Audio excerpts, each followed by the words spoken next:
We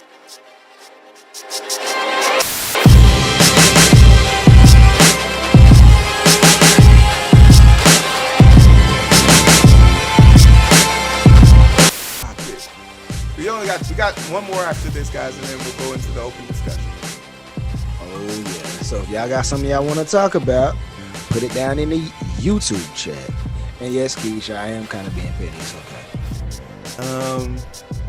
So since November 4th, we have been hearing stories after story after story after story about election fraud. And the thing that blew up was Trump was suing. Oh yeah, Jess, we keep going. Sorry, you weren't here for the beginning when we did the rundown. Like, we say everything we're gonna show, but we have to do intros and outros for every show because it comes out in segments. we do this whole live stream and put it up, and then we cut it up in segments to put up.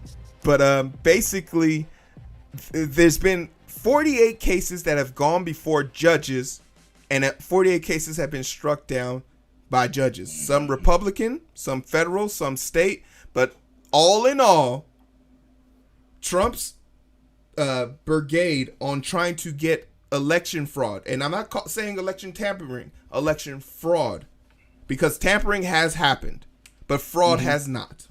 And even if it has, it hasn't happened on a scale for you to overturn or disfranchise a state full of people.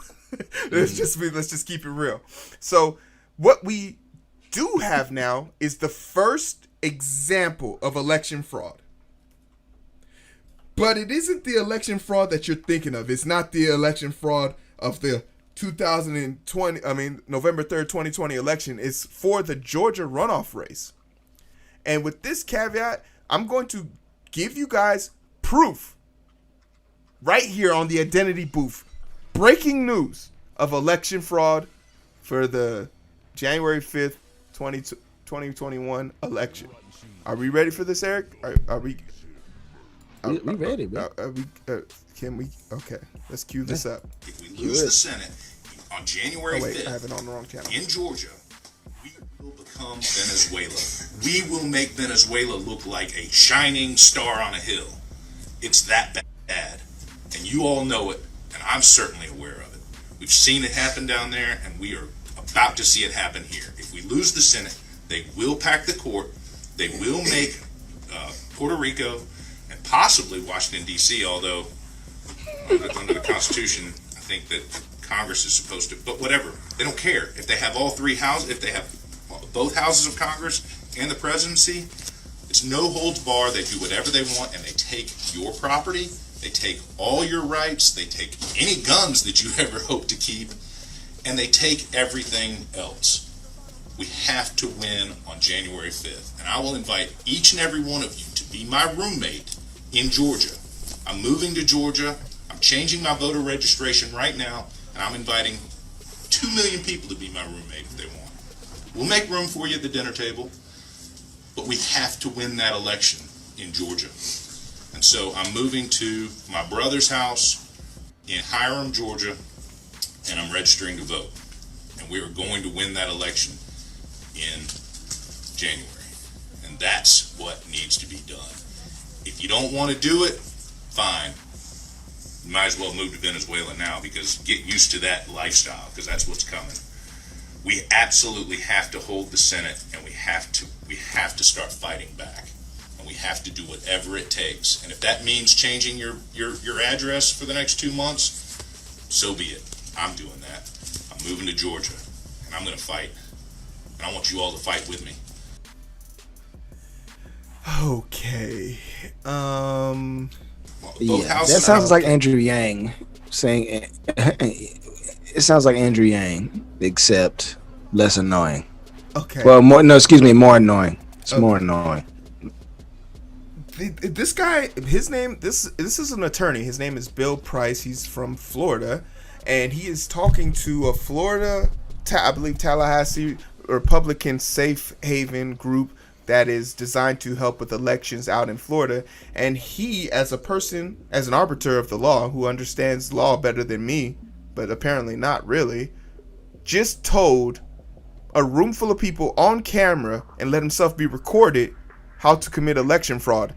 And as we speak now, the FBI and the Presidential Election Council that holds like review boards for tampering it, election fraud, are now seeking to put laws, like indict this dude. Eric, just tell me what you think about this before I even go into questions. I can go to the questions. I think you know how I feel about it. Why is fear-mongering Democrats stealing an election their go-to thing when the only sign of proof of an election being tampered with comes from Republicans? Because what we see them put out is this guy. Now, I'm not going to speak for everybody. I'm going to speak about this guy first, and then I'll get to the majority of the people on the red side of the aisle. This guy's just an idiot. It's you don't have enough time to move, register, because let's just talk about the things you have to have. Mm-hmm. You have to have a valid state ID. Mm-hmm. Good luck getting an appointment before the runoff, fool. You need to be in the state for 30 days. You might be able to do that. Actually, no. I don't know. I don't know when this video was published. It was published on the 4th. So, no, fool. You don't have enough time.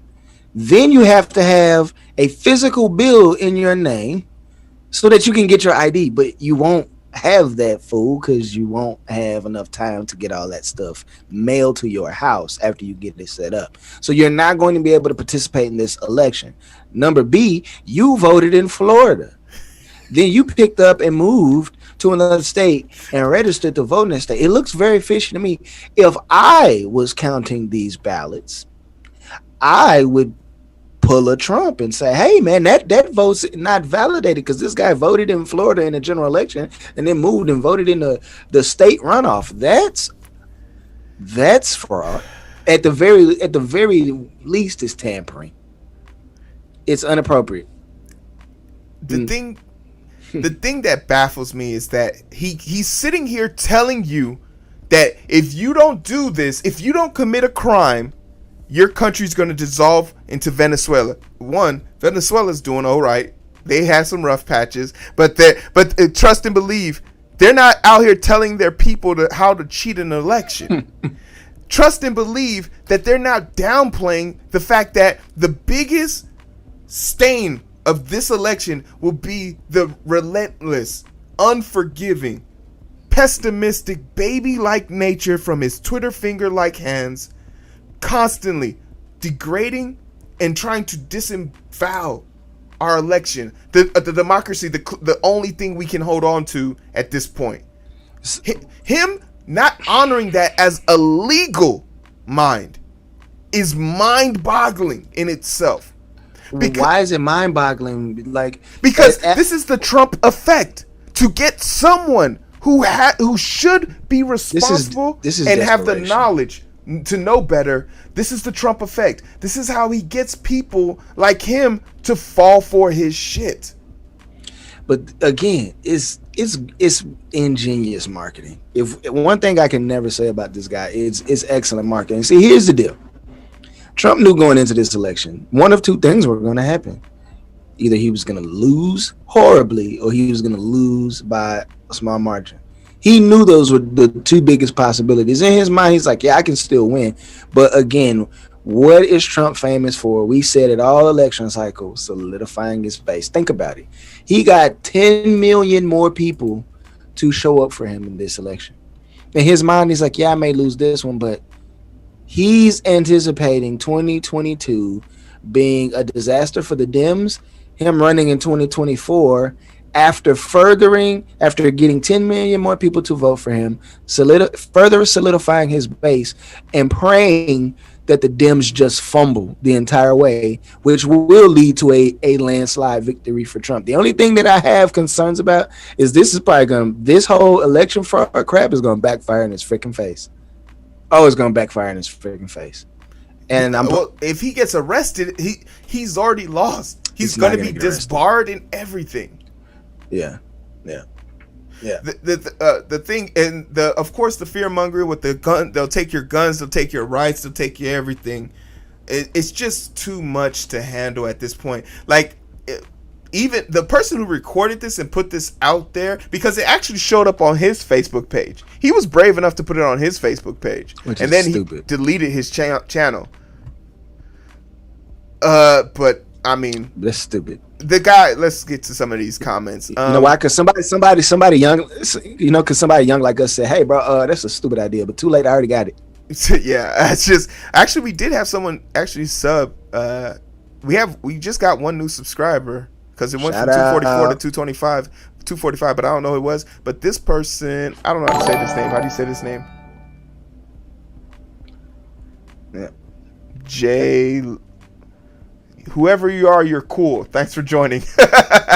What's the name? It should pop up on the screen. I think it's Jelent. I don't know. Jalen Anita? Jalen Anita? Thank you. You're awesome. Thanks for joining. But let's see what Jess says. This guy undermines democracy and preaching nationalism in the same breath. Baffling. Absolutely, Jess. Like, there's this constant mindset. And to Keisha's point, that says it all. You mentioned Florida, and you shouldn't have taken them seriously. It's the Florida man phenomenon is one of the greatest mysteries of life. It's the eighth wonder of the world. But the Florida man is someone to take serious. They could destroy the world. Look at Trump. Well, Jesse also says, sadly, I don't think most of his base is open to hearing criticism of Trump no matter what. And that's the problem I have with people who have heroes or idols. If you can't openly criticize them, I met someone who's afraid to, especially old Democratic black folks, they never go. You're saying something about Obama is akin to saying something about Jesus Christ to some black people in this country. And I have no problem crucifying Barack Obama to a lot of black people. So, like, and that's the ultimate sin out here. But, like, and we talk about it in the past, and we'll say it again. This is wrong. The election has been decided. And barring one or two mishaps that will have no major implications, January 20th at 12 noon in D.C., the inauguration will take place, and Trump, in whatever idea of his, in whatever idea of his election. Hold on. Pause. I just thought about that. No one's gonna be at Joe Biden's inauguration because of this stupid bug. Consequences. He's gonna have to freaking get sworn in a traditional place with no one there because of the bug. Zoom. That's crazy. This is a freaking joke. That's crazy. We didn't have anything about the vaccines, but the first vaccines have been passed out in the UK. But we could probably do that on the rundown. Yeah. Jesse says, but the Biden crime family stole the election. JK. You did it for the trolls. Yeah. Hey, it's not me questioning it. Oh wait, are you talking about Obama? I'm confused now. See, that's how scary it is. I'm not sure which one she's talking about. Oh, she's talking about me and crucifying Barack Obama. Okay. I was like, no, usually shows run about 10 minutes. We got to think. I mean, it's hard to make a show out of just being stupid. So, like, we just pointed out, stupid. You guys have now witnessed a dumb person. And now you can laugh about it with us. But between the intro, the outro, and the meat in the middle, that's the show. That's our opinion on it. And we'd like to know what you think. Tell us why you think this guy's an idiot, too. And we greatly appreciate it. For everything else, you can find us on iTunes, you can find us on Spotify, but Eric isn't about that nonsense because Eric wants you to find us in one specific place. Eric, where do you want them to go? YouTube. Hit the subscribe button. Shout out to Jalen and Anita for just subbing. We appreciate that greatly. And also, come down here, hop in the comment section, swim in the comment section with your boy. Don't worry, I'm not. I have a shark fin, but I don't bite. It's just a fake fin. And I mean, you guys already know how it is. We're on the last show. This is actually gonna be a good one right here. This is the last show.